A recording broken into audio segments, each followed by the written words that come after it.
लोग कहते हैं ना भगवान के एक बार दर्शन हो जाए, सबसे ज्यादा दर्शन दुर्योधन ने किए हैं। क्या कर लिया उसने? कर लो आप साक्षात ठाकुर जी के दर्शन, क्या हो जाएगा?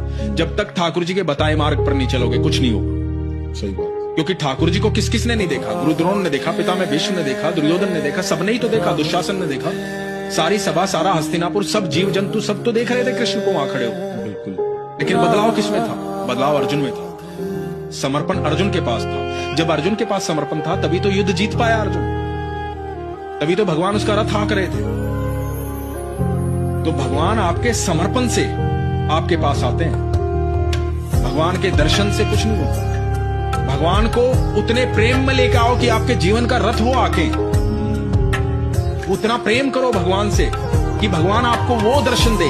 एक दर्शन तो दुर्योधन कर रहा था और एक दर्शन वो थे जो अर्जुन ने किए थे ठाकुर जी को, जो किसी ने नहीं किया अनंत ब्रह्मांड में।